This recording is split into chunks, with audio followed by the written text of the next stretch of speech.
We're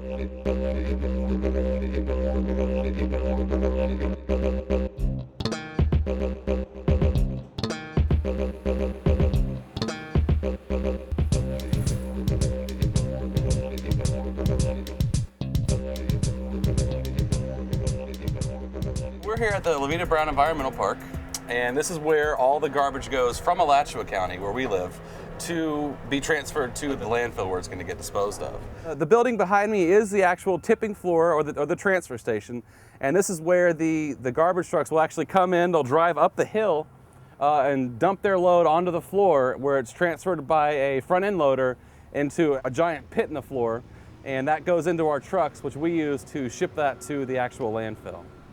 Each person on average makes about 5 pounds of garbage per day. So in any given day, about 500 to 700 tons of garbage comes through this facility. One of the things that when you actually get looking at this garbage, you can see there's a lot of things that can be recycled in it. A lot of cardboard, even a lot of aluminum cans, bottles, plastic. A lot of that stuff could have been recycled. Unfortunately, because of the way the legislation is, once something hits this floor, it actually becomes municipal solid waste at that point, and we can't touch it. Since you can't actually throw away all the garbage into a landfill, we do collect other garbage for recycling and to keep toxic things out of the landfill. And this is where we collect all of our tires, which comes from auto tires, small ones, to giant tractor tires. Also, we collect here is scrap metal. Metal is one of the easiest things to recycle, so we want to keep that stuff out of the waste stream as well, because it is still quite usable. If you look at the resource aspect of recycling, it is quite important. All plastics are made from oil, or the vast majority of plastics come from oil.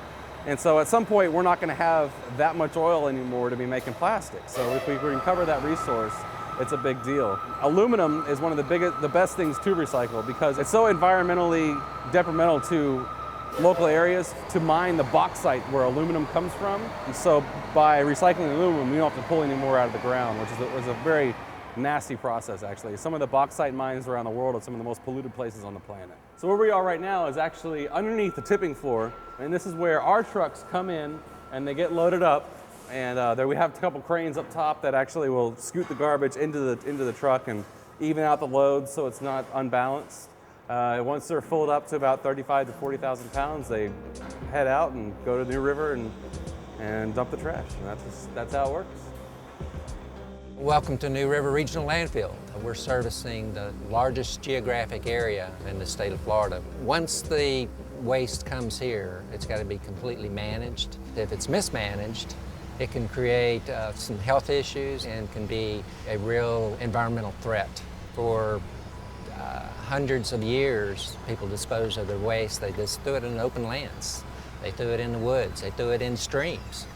They didn't know what they were doing. They didn't know why, they were just out of sight, out of mind. What we have underneath the solid waste here is a double liner system. It's a leachate collection. The leachate is by gravity flows into these ponds. From here, it's piped directly to Florida State Prison wastewater treatment plant. And so no time is the leachate not being completely managed on this site. At approximately 50 feet in elevation is where the trucks come in. So it's going to be about 85 feet in height when it's all over with. Once you reach a permitted height, then by regulations you're required to cap it to keep any rainfall from additional leachate being generated. And when you do that, it's a term called dry tombing of waste. When you dry tomb waste, it slows down the biological process. It may take years, it may take hundreds of years before the stuff breaks down. There's been landfills in Florida that have been dug up, and they found a newspaper that's you can still read it after 75 years. Modern households today, this has things that we refer to as household hazardous waste. We have cleaners, we have aerosols of different types. So the type of waste that we generate today is even more of a threat to the environment. Plus, there's more people. So we're here now at the hazardous waste collection facility, and this is where we actually pull off all the dangerous stuff that we really don't want getting to a landfill. So that's stuff like mixed fuels, oils, used motor oil, any kind of aerosol cans, rechargeable batteries. Most of your rechargeable batteries have heavy metals in them. You don't want heavy metals getting to the landfill because they can get into groundwater afterward. But any kind of like alkaline batteries can actually just be thrown away and put in the landfill because they're not toxic at all anymore. One of the things we do collect here is fluorescent bulbs. These do contain a tiny amount of vaporized mercury, so we don't want these getting crushed and put in something, getting into the air. Mercury can be pretty nasty. And it's just like that. We'll do one more.